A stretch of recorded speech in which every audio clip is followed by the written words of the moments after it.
Hello students. Since the previous video we have studied about crop variety improvement, right? So the next part of this improvement in food resources would be crop production management, which I have already told in the starting as an introduction, right? So talking about crop production management, what does this word itself means? Crop means a certain crops which has to be managed. Production means वो कितना amount produce कर रहा है, the level of amount it is producing, जितना भी उसका product होगा. जैसे हमने एक क्रॉप लगाया है तो वो एक पर्टिकुलर टाइम पे कितनी ईल्ड देता है, that is its production. And management मतलब उन सबको मैनेज करना. So the basic motto of this topic is to understand that whatever quality crop we are planting, how much yield it is giving, उसकी production कैसे vary कर रही है from place to place, और क्या क्या चीज़ें हमें चाहिए उसकी प्रोडक्शन को बढ़ाने के लिए, इम्प्रोवाइज करने के लिए. क्रॉप वेराइटी इंप्रूवमेंट में we only studied about the quality of crop, की क्रॉप की कैसी क्वालिटी होती है, हमें कौन सी क्वालिटी का क्रॉप चाहिए, right. We studied about the various characteristics which are important for it. But crop production में वी विल स्टडी कि जब हम उस गुड क्वालिटी क्रॉप को ऑलरेडी फील्ड में सो कर चुके हैं, then after that how will we manage it, how will we see that it can yield to good production, right? So let's study how. Starting with a very basic thing. Now we know that agriculture varies in both small farms and big farms. वो तो small farms और big farms में definitely different amount में होगा. अगर किसी के पास कम area of land है तो definitely वहाँ agriculture उसी according होगा as compared to a big farm. So depending upon the land, farmer has money and technology. Now this is also a very big point. Supposedly there are two farmers, one is having a big farm, the other is having a smaller farm. So the money and technology will also be varied amongst the farmers. The ones who will be rich would be having more money and technology, right? Farmers' purchasing capacity or money for input decides its cropping pattern and production practices. That means farmer कितनी money ले रहा है input के लिए, that decides it's crop. Supposedly the farmer has money only of limited amount, so therefore he or she will be able to purchase a low quality product, right, or it will be having a low cost maintenance of the field, same as with the cropping pattern. So thereby we will study different things, how the agriculture will vary with different types of farmers, the ones which are having more money, the ones which are having less money, or etc., right. Now first topic which we will start in this will be nutrient management. That is, when crop is sown, how will we make sure that it is having abundant of nutrients? We have studied in the starting that plants obtain their nutrients from the soil, but for example if soil of that area is not well nutrition, right, the amount of minerals required for a crop is not present in the soil. For example अगर उसको 80% चाहिए है nutrient soil से, but soil में present ही 30% है, तो बाकी के 50% उसको नहीं मिल पा रहे हैं, then if it is not getting proper nutrients, will it be able to produce good production? No, right. So thereby अब हम देखेंगे हम उसकी न्यूट्रिएंट्स अगर वो कम है तो उसको कैसे बढ़ा सकते हैं, right. So nutrient for growth of the plant is supplied by air, water, soil. As I told you maximum कहाँ से आते हैं? सॉइल से. एयर से कौन से न्यूट्रिएंट्स मिलेंगे उसको? Carbon and oxygen. We all know that carbon dioxide and oxygen gas is taken up by the plants from air, right. Water से उसको क्या मिल रहा है? Hydrogen. Whereas soil gives 13 essential nutrients to plant. I told you that soil is giving how many essential nutrients? 13 essential nutrients to plants, right? So now deficiency of any nutrient affects reproduction, growth, susceptibility to diseases in plants. कोई भी nutrient की deficiency हो वो affect करता है reproduction को, growth को और उसकी डिजीजेस को, प्लांट्स को. This is very natural, no. Even if we have any type of nutrient deficiency it starts affecting our health. So similarly even if plants will have any type of deficiency of nutrients it will start affecting their growth, their susceptibility to diseases. That से हमारा immune system कमज़ोर हो जाता है. Similarly they will also get more prone to diseases, right. Now which are these 13 essential nutrients which are given up by the soil? The ones which are required in large amounts are called as macronutrients. Example: nitrogen, phosphorus, potassium, calcium, magnesium, sulfur.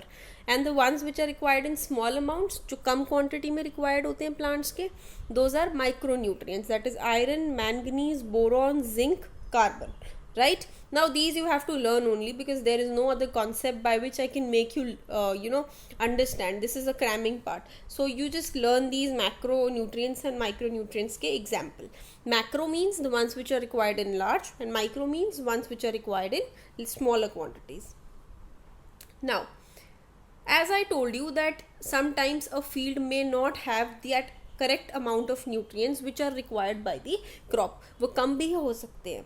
So to supply the soil with more and more nutrients, we add manure and fertilizer to the soil to enrich it with nutrients. That means अगर कहीं soil में nutrients कम है तो हम उन soil के अंदर क्या डाल सकते हैं, manure and fertilizer, जो उसमें nutrient की deficiency को cover up कर देगा.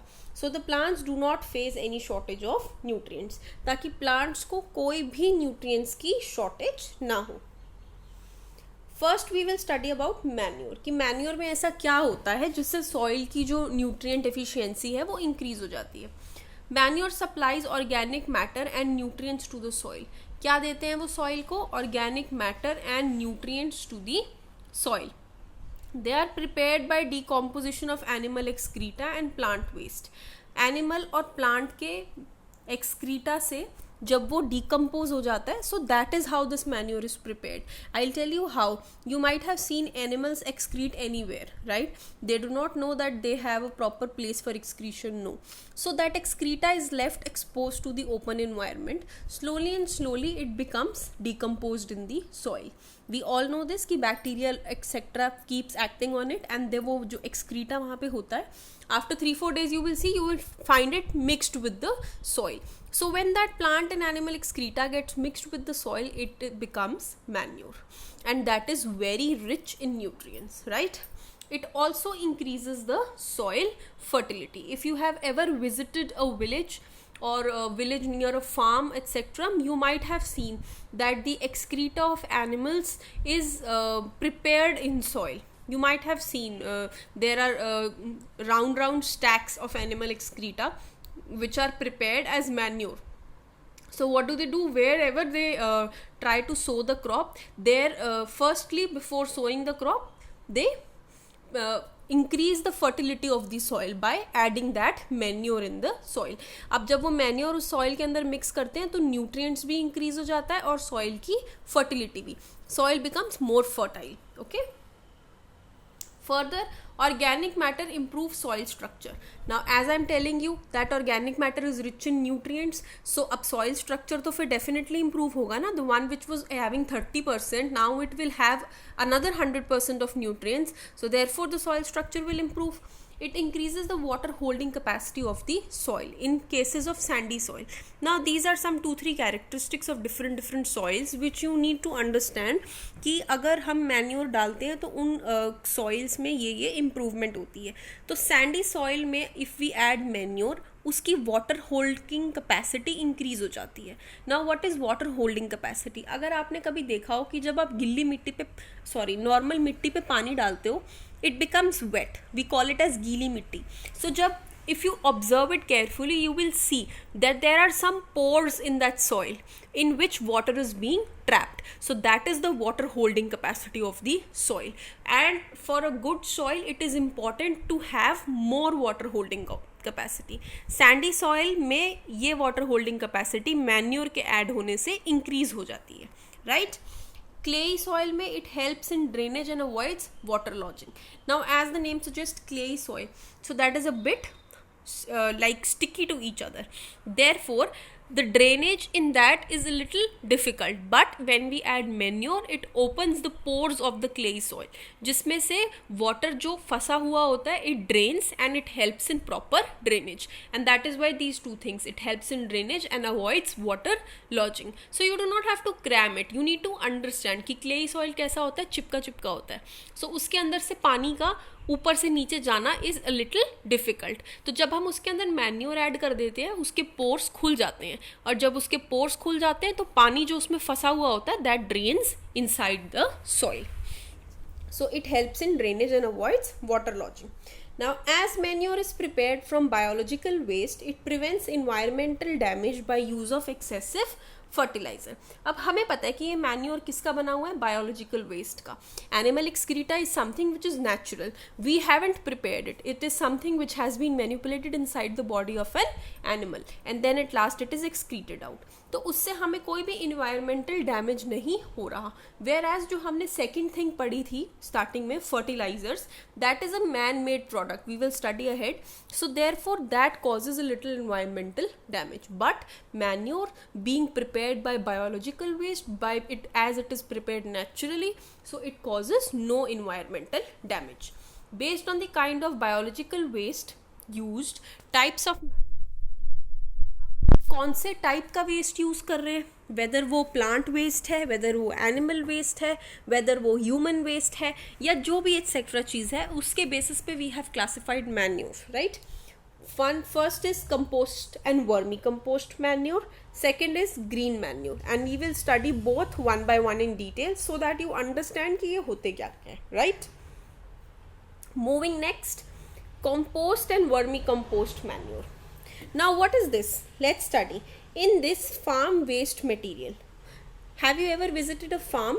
So there you will see that plant excreta is also present, क्योंकि वहाँ जितने भी plants हैं कुछ टाइम के बाद you will see that their excreta is present. Plus वहाँ पे जितने animals आपने रखे हुए हैं उनका excreta, जिसे हम कहते हैं livestock excreta, I have told you before also, जैसे cow dung etc. Vegetable waste, अब वहाँ पे बहुत सारी वेजिटेबल्स ग्रो हुई थी, right, but there were some vegetables जो खराब हो गई थी while growing only, so that has become vegetable waste. Animal refuse, domestic waste. Domestic waste कैसा, जैसे हमारे घर में से सब्जियाँ और फ्रूट्स और एक्सेट्रा काटन जो उनके पील्स होते हैं, that will form the domestic waste. Sewage waste like drained water or some other things which are drained in our sewage, but it should not include non-biodegradable things, ठीक है, they only contain the biodegradable part. Straw, weeds etc. everything is decomposed in pits. Farm house पे ये सभी material इकट्ठा किया जाता है, वहाँ पे एक गड्ढा खोदा जाता है that is called as a pit, and ये जितना भी वेस्ट है जो मैंने अभी बताया, livestock excreta, vegetable waste, domestic waste, sewage waste, straw, weeds, animal refuse, ये सब हम उस गड्ढे के अंदर डाल के उसे बंद कर देते हैं, right. When we add all these things in that and close it, तो उसके अंदर अपने आप से डिकम्पोजिशन स्टार्ट हो जाती है. क्यों? Because there are some bacteria which are present in the soil, तो वो उस सारे वेस्ट को डिकम्पोज करना स्टार्ट कर देते हैं. That process is called as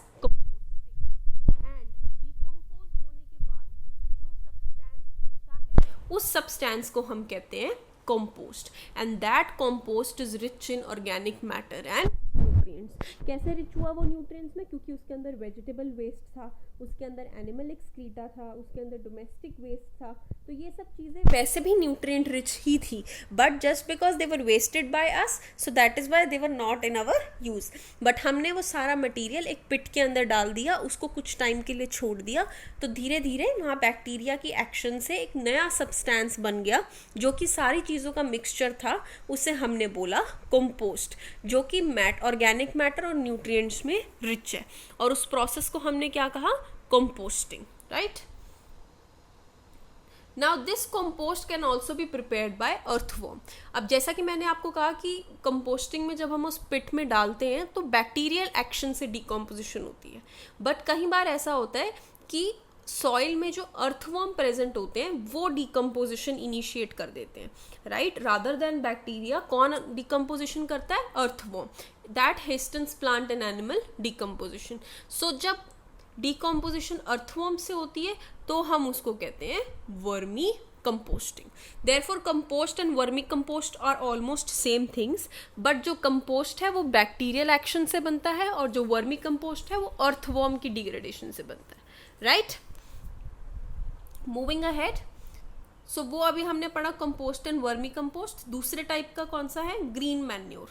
before sowing of crop seeds को सो करने से पहले प्लांट्स लाइक सन हेम्प और guar are grown and mulched by ploughing them into the soil.